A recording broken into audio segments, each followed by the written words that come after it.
Okey, bismillahirrahmanirrahim. Assalamualaikum warahmatullahi wabarakatuh. Salam sejahtera kepada semua. Jadi berita terhangat pada hari ini tuan-tuan dan puan sekalian, sudah tentulah berita PKR telah menyatakan akan terus menamakan Anwar Ibrahim sebagai calon Perdana Menteri mereka dan menolak sama sekali pencalonan Tun Dr. Mahathir sebagai calon Perdana Menteri bagi pihak Pakatan Harapan.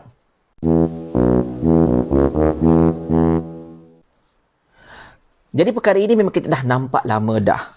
Di mana kalau anda ikutilah siri-siri video saya sekian lama, sama ada live ataupun video rakaman, berlaku satu power struggle dalam Pakatan Harapan itu sendiri, di mana DAP, PAN dan juga Warisan menyebelahi Tun Mahathir selaku calon Perdana Menteri dan PKR memangnya tidak mahu untuk mengalah lagi dah. Kali ini mereka mahu Anwar tetap menjadi Perdana Menteri dan hari ini telah dibuktikan pada 19 Jun pada hari ini, mesyuarat Majlis Pimpinan PKR tadi telah memutuskan bahawa Anwar akan tetap menjadi calon Perdana Menteri bagi mereka. Dan kini terpulanglah kepada DAP, PAN dan juga Warisan sama ada ingin menerima ataupun ingin menolak cadangan tersebut. Jadi perkara ini adalah satu perkara yang sangat menarik untuk kita perhatikan sebenarnya tuan-tuan dan puan sekalian. Baik. Pertamanya kita harus menolak tepi penerimaan Warisan ataupun PAN dan kita hanya fokus kepada DAP sahaja. Kerana Warisan sudah tentulah mereka ini memang menyebelahi Mahathir dan sudah tentulah Warisan tidak mahu untuk kehilangan kerusi mereka dekat Sabah kerana begitu ramai sekali adun-adun di Sabah itu daripada kalangan ahli DAP. Dan orang kata apa, keadaan Warisan juga begitu precarious, begitu lemah pada ketika ini dan mereka sudah pastilah mereka akan mengikut apa sahaja yang telah dinyatakan oleh DAP sebagai parti yang paling dominan dalam Pakatan Harapan Plus. Berkenaan dengan PAN pula, tak payah ceritalah pasal PAN ni, buat pening kepala je. Jadi, persoalan timbul, adakah DAP akan menerima ultimatum ini? Baik, kita kaji di sini ya. Pertamanya, DAP sebenarnya bukan lagi satu rahsia, mereka memang mahukan Tun. Walaupun terdapat sedikit percanggahan pendapat dan juga orang kata apa, perselisihan faham antara Anthony Loke dan juga Lee Kuan Yew, tetapi difahamkan Liew Chin Tong telah berjaya sekurang-kurangnya untuk membolehkan kedua-dua individu ini berada dalam paksi yang sama, iaitu untuk menyokong Tun Mahathir pada ketika itu. Di mana kenapa DAP ini lebih menyebelahi Tun? Satu sahaja sebabnya, iaitu untuk memastikan undi Melayu ini masih lagi ada untuk Pakatan Harapan Plus. Di samping itu, kebolehupayaan Tun untuk menarik MP-MP daripada Bersatu yang masih lagi menyokong Tun adalah sangat-sangat diperlukan oleh DAP dan juga Pakatan Harapan Plus. Anwar tak ada akses ini. DAP tidak percayakan Anwar lagi untuk menarik undi-undi orang Melayu. Dan DAP juga tahu Anwar memang tidak akan dapat menarik MP-MP daripada Bersatu ini untuk menyertai mereka. Untuk menarik MP UMNO pun belum tentu lagi. Tetapi Tun ada akses untuk kedua-dua parti ini. Jadi, bagi DAP dan juga Pakatan Harapan Plus, Tun sebenarnya jauh lebih bernilai berbanding dengan Anwar. Kerana itulah mereka boleh mengeluarkan ultimatum pada lusa semalam, iaitu bila Anthony Loke mengatakan bahawa DAP, PAN dan juga Warisan telah memutuskan akan mencalonkan Tun dan PKR diminta menyatakan pandangan. So, secara asas ya tuan-tuan dan puan sekalian, kini persoalan yang menarik timbul, apakah tindakan PKR sekiranya jikalau DAP tetap berkeras untuk terus menamakan Tun sebagai calon Perdana Menteri? Adakah akan berlaku satu lagi orang kata apa, satu perbincangan dalaman untuk membolehkan penyelesaian menang-menang diperoleh antara Anwar dan juga Tun Mahathir? Tetapi saya menjangkakan benda ini adalah sangat-sangat mustahil untuk dilaksanakan kerana Anwar sudah pastilah tidak mahu lagi mempercayai Tun Mahathir selepas Mahathir telah mengkhianati beliau sebanyak 2 kali. Manakala Tun Mahathir pula sudah pastilah tahu yang Anwar akan sailang dia dari belakang. Jadi Tun juga tidak mahu untuk memberikan sebarang jaminan agar Anwar dapat kelebihan-kelebihan tertentu. Jadi sekarang ini dalam Pakatan Harapan Plus dia tengah belaga angin sekarang. Perpaduan boleh dikatakan hampir tiada. Dan memang tinggal perpecahan sahajalah dalam Pakatan Harapan Plus ini.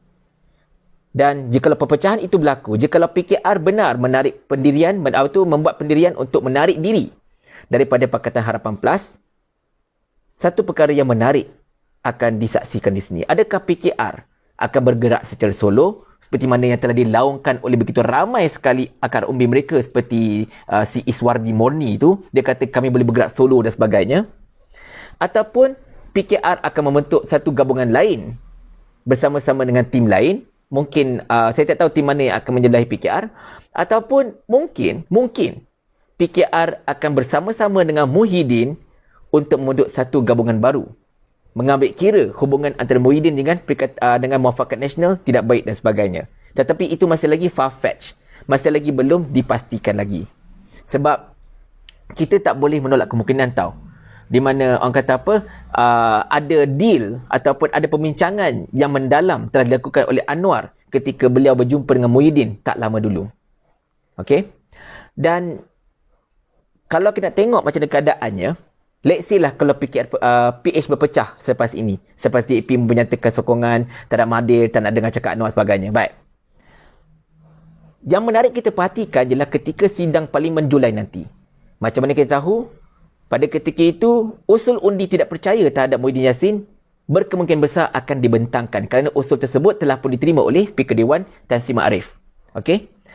Dan menarik untuk kita perhatikan sama ada Anwar dan juga PKR akan bertindak bersama-sama dengan geng-geng Pakatan Harapan yang lain untuk menyokong undi tidak percaya tersebut menyebabkan kejahatan Muhyiddin, ataupun Anwar akan menentang bertindak tidak menyokong undi tak percaya tersebut, ataupun Anwar akan berkecuali.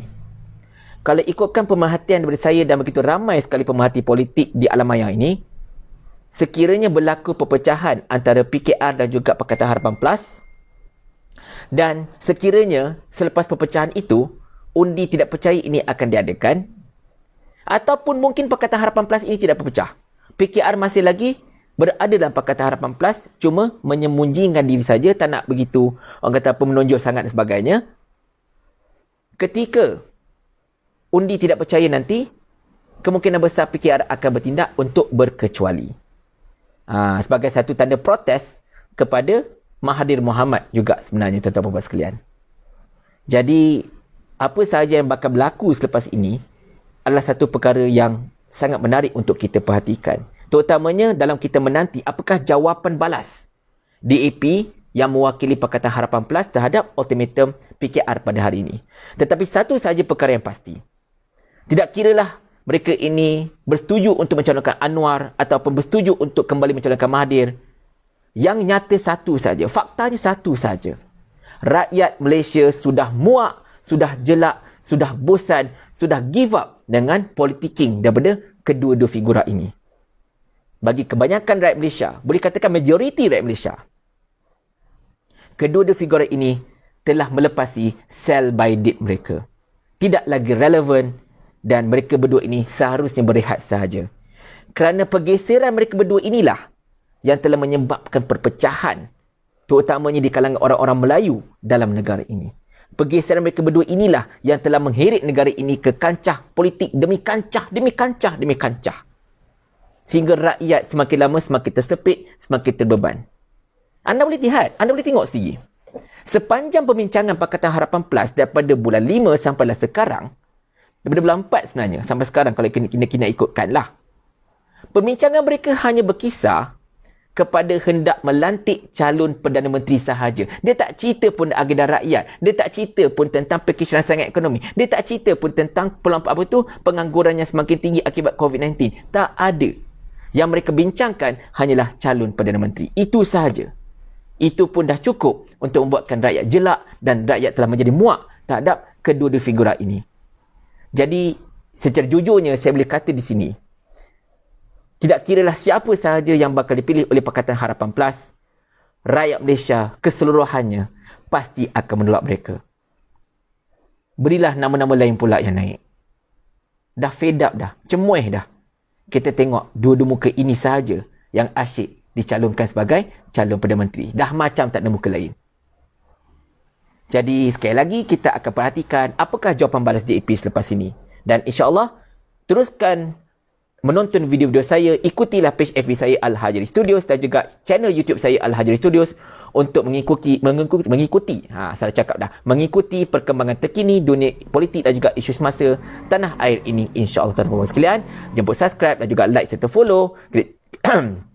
Kita jumpa lagi dalam video yang akan datang. Assalamualaikum warahmatullahi wabarakatuh. Jumpa lagi. Bye-bye.